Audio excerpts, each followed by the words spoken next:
जिन प्रेम कियो तिन ही प्रभु पायो।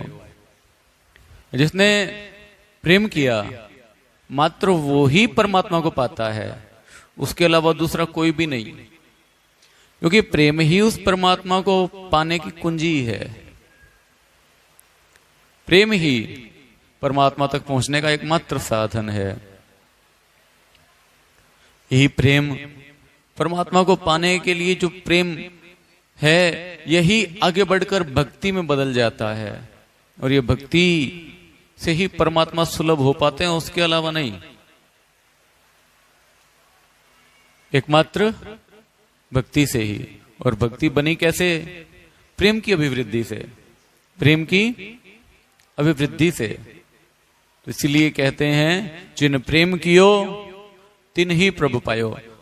ऐसा नहीं है कि जिन प्रेम कियो तिन प्रभु पायो, तिन ही प्रभु पायो, मतलब सिर्फ उसी ने परमात्मा को पाया जिसने प्रेम किया, अन्यथा दूसरा कोई भी नहीं पा सका। और जिसको परमात्मा से प्रेम है, अब ये देखो प्रेम करना है, करना किससे? भगवान से। ऐसा नहीं कि भैया संसार में प्रेम है तो भगवान मिल जाएंगे। कई लोग कहते हैं कि सांसारिक प्रेम को भी वो बोल देते हैं ये तो बहुत अच्छी बात है प्रेम करना, लेकिन संसार में तो प्रेम हो ही नहीं सकता।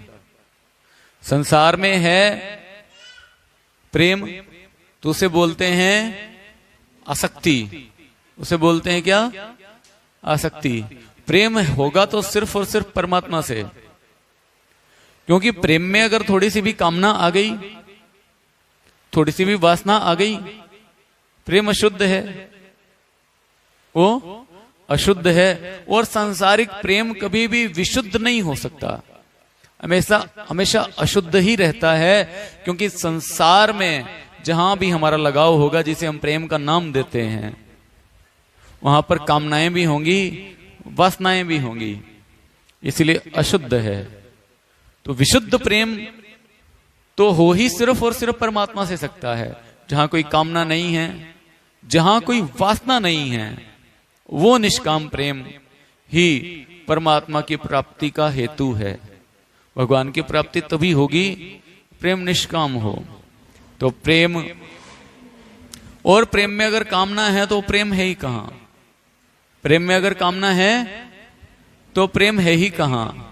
वो तो बस ये है एक हाथ ले एक हाथ दे। अगर कामनाएं हैं, वासनाएं हैं, कुछ इच्छाएं हैं, तो प्रेम है ही कहां? तो प्रेम तो है निष्काम, जहां कोई कामना नहीं है। और ऐसा प्रेम, ऐसा लगाओ भगवान के अलावा दूसरे किसी से भी नहीं हो सकता।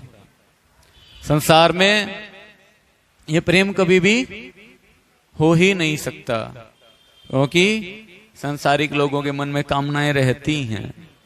संसार में अगर लगाव है तो वहां आसक्ति भी रहती है, वासनाएं भी रहती हैं।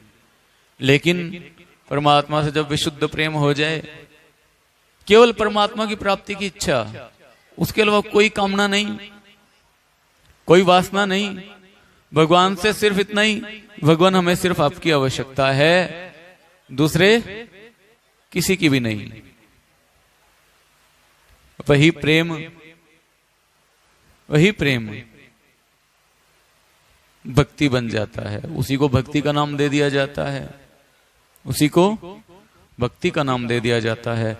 आरंभ में मनुष्य भगवान की तरफ बढ़ता है कामनाएं लेकर। आरंभ में मनुष्य बढ़ता है भगवान की तरफ कामनाएं लेकर, तो प्रेम विशुद्ध नहीं है, प्रेम विशुद्ध नहीं है, लेकिन चल रहा है भगवान की तरफ, चाहे किसी भी तरीके से है, चाहे कामनाएं हैं, इच्छाएं हैं, लेकिन है तो भगवान से ही ना, रिश्ता भगवान से जुड़ा है। तो वो भी प्रेम तो है, लेकिन निष्काम नहीं। और जब ये कामनाएं समाप्त हो जाएं, एक इच्छा रह जाए परमात्मा प्राप्ति की, वो निष्काम प्रेम, उसी को भक्ति कहा जाता है, उसी को भक्ति कहा जाता है। इसीलिए जिन प्रेम कियो तिन ही प्रभु पायो। अक्सर लोग कहते हैं महाराज जी ध्यान करें, करें किसका? भगवान दिखते तो नहीं, भगवान दिखते तो नहीं, ध्यान में भगवान रहते नहीं, मन भागता है, हवा से बातें करता है, बैठ तो गए नाम जपने के लिए, लेकिन मन तो हवा से बातें कर रहा है, टिक ही नहीं रहा, कभी यहां भाग गया, कभी वहां भाग गया। तो आज तक हमने इन आंखों से परमात्मा का साक्षात्कार नहीं किया। इसीलिए कहते ध्यान लगाएं तो लगाएं कैसे, किसका करें? तो साधारण सी बात, सतगुरु के स्वरूप का ध्यान करो। आरंभिक अवस्था यही है, आरंभिक अवस्था यही है, सतगुरु के स्वरूप का ध्यान करो। और जब सतगुरु का स्वरूप ध्यान में पकड़ आ जाए तो सतगुरु अपना वो स्वरूप जिसमें माया का लेश भी नहीं है, माया का जहां पर लेश भी नहीं है, त्रिगुणातीत है, जो वाणी से व्यक्त करने में नहीं आता, सिर्फ और सिर्फ अनुभव करने का विषय है, निर्गुण है, निराकार है, उस स्वरूप का दिग्दर्शन अपने शिष्य को करवा देते हैं। लेकिन किसको के हृदय में प्रेम है, वो भी निष्काम। सूरदास जी आंखों से बड़े थे, आंखें नहीं थी बचपन से ही, लेकिन भगवान के श्रृंगार का रोज वर्णन करते, गा गा कर कविताएं गाते, जैसा जैसा भगवान का श्रृंगार है अपने काव्य में भगवान के उसी श्रृंगार का वर्णन करते। लोग कहते भैया हम तो रोज देख लेते हैं भगवान के श्रृंगार को, लेकिन ऐसे सार गर्भित पद हमसे तो नहीं गाए जाते, हमारे दिमाग में नहीं आते। और ये सूरदास जी जो आंखों से देख भी नहीं सकते, भगवान के श्रृंगार का वर्णन करते हैं हर रोज। कहीं ऐसा तो नहीं कि सूरदास जी तुक्का मार देते हो वैसे ही और तुक्का फिट बैठ जाता हो? तो पुजारी जी ने सोचा आज सूरदास जी की परीक्षा ही ले लें। सुबह सुबह पुजारी जी ने भगवान को स्नान करवाया, भोग लगाया, वस्त्र पहनाए। आज वस्त्र जो पहनाए हैं सिर्फ और सिर्फ मोतियों की मालाएं लटका दी भगवान के ऊपर, सिर्फ मोतियों की मालाएं लटका दी और कपड़ा नाम की कोई चीज नहीं। वस्त्र के स्थान पर सिर्फ यही है, श्रृंगार के लिए यही है कि मोतियों की मालाएं लटक रही हैं। पूजा समाप्त करके पुजारी जी बैठे, फिर पंडित जी कहने लगे सूरदास जी भगवान के श्रृंगार का तनिक वर्णन तो करो आज। सूरदास जी हंसते जा रहे हैं, हंसते जा रहे हैं, हंसी नहीं रुक रही। बोले सूरदास जी हंस क्यों रहे हो, जरा वर्णन तो करो। सूरदास जी क्या वर्णन करते हैं? देखे री हरी नंगम नंगा, देखे री हरी नंगम नंगा, देखे री हरी।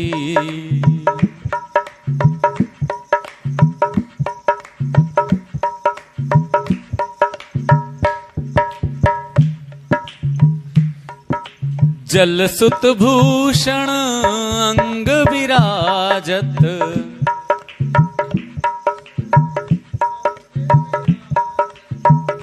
जल सुत भूषण अंग विराजत, जल सुत भूषण अंग विराजत, बसनहीन छवि उठत तरंगा, देखे री हरी नंगम नंगा, देखे री हरी नंगम नंगा, देखे री हरी। सूरदास जी क्या कह रहे हैं? जलसुत भूषण अंग विराजत। कि जलसुत मतलब मोतियों के आभूषण भगवान के अंग पे हैं और बसनहीन, कपड़े का कोई नाम नहीं है। ऐसी छवि देख के मन में तरंगे उठ रही हैं। देखे री हरी नंगम नंगा, देखे री हरी।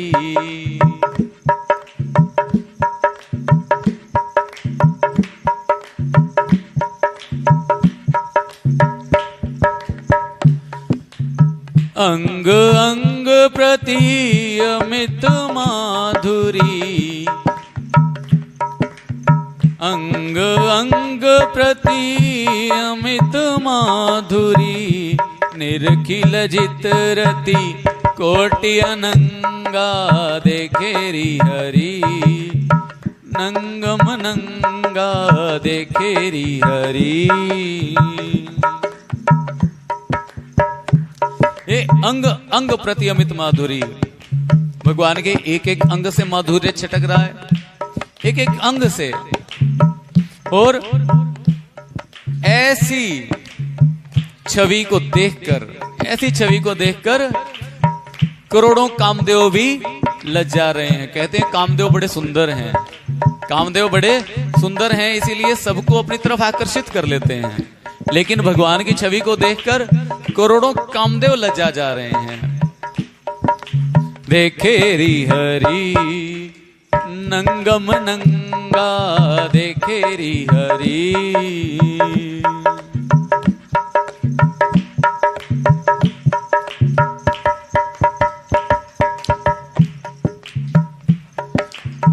किलकत दधि सुत मुखले मन भर, किलकत दधि सुत मुखले मन भर, सूर हसत ब्रज जुवतिन संगा, देखे री हरी नंगम नंगा, देखे री हरी।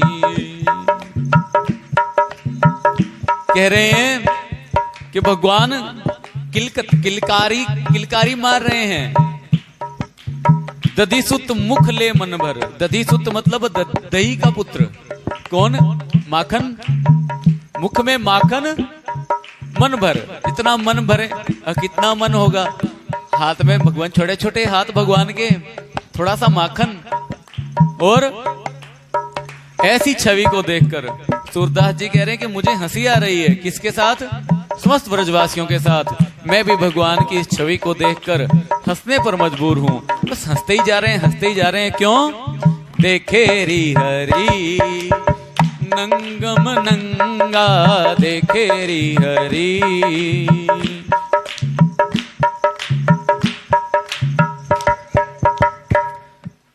सूरदास जी कह रहे हैं कि भगवान की ऐसी छवि को देखकर हंसी नहीं रुक रही। और जैसे ही सूरदास जी ने पद गाया, पंडित जी सूरदास जी के चरणों में गिर पड़े। कहने लगे, सूरदास जी गलती हो गई, क्षमा करें, हमने तो आपकी परीक्षा ली थी। ये कहीं आप ऐसे तुक्का मार देते हो और फिट बैठ जाता है भगवान के श्रृंगार पर। तो सूरदास जी के जीवन से, सूरदास जी के जीवन से पता चलता है भगवान को देखने के लिए इन आंखों की नहीं, भगवान को देखने के लिए इन आंखों की नहीं, ज्ञान चक्षुओं की जरूरत है।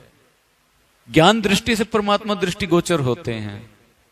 दृष्टि में आते हैं ज्ञान चक्षुओं से। ज्ञान की आंखें खुल गई तो परमात्मा का साक्षात्कार होगा। ये आंखें बंद भी हैं तो भी भगवान सामने। और जब तक ज्ञान उदय नहीं हुआ, ज्ञान का उदय जब तक नहीं हुआ, तब तक इन आंखों से परमात्मा को देखना असंभव है। इन आंखों से परमात्मा को देखना तब तक असंभव जब तक ज्ञान नहीं उदय हुआ। ज्ञान उदय कैसे होगा? किसका बेटा है ये ज्ञान? भक्ति का। बिना माता के पुत्र नहीं है, बिना माता के पुत्र नहीं पैदा हो सकता। इसलिए पहले प्रेम परमात्मा के प्रति। आरंभिक अवस्था तो यही रहती है साधक की, भगवान की तरफ बढ़ता है संसारिक दुखों से आक्रांत होकर, सोचता है भगवान की शरण में जाऊंगा कुछ सुख मिल जाएंगे। सांसारिक सुखों की पूर्ति करने के लिए, सांसारिक सुखों की आपूर्ति के लिए भगवान की तरफ बढ़ता है मनुष्य। भगवान की तरफ बढ़ा, सतगुरु की प्राप्ति हुई तो समझ आता है कि ये सांसारिक सुख तुच्छ हैं, क्षण भंगुर हैं। भगवान से पा भी लोगे, भगवान से ले भी लोगे तो भी ये कुछ समय के बाद नष्ट हो जाएंगे। आत्मिक सुख की प्राप्ति करो और वो आत्मिक सुख भगवान की प्राप्ति में ही है। जब साधक को ये मालूम होता है तो सांसारिक सुखों की आसक्ति छोड़कर आत्मिक सुख की प्राप्ति के लिए चल पड़ता है। उस समय उसके मन में इच्छा सिर्फ एक ही रह जाती है कि भगवान मुझे आपकी आवश्यकता है, आप ही चाहिए हो और कुछ भी नहीं मुझे चाहिए। एकमात्र इच्छा परमात्मा को पाने की रह गई, प्रेम निष्काम हो गया। और यही निष्काम प्रेम क्या है? भक्ति। और उस भक्ति से वो ज्ञान रूपी परमात्मा का साक्षात्कार होता है और इन चक्षुओं की आवश्यकता उसके बाद परमात्मा को देखने की नहीं रहती। परमात्मा का साक्षात्कार हो गया ज्ञान दृष्टि से।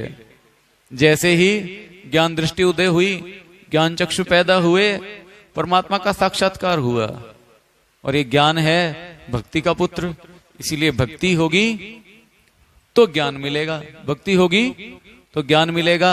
ज्ञान क्या है? परमात्मा के साक्षात्कार के साथ मिलने वाली जानकारी। परमात्मा के साक्षात्कार के साथ मिलने वाली जानकारी ही ज्ञान है।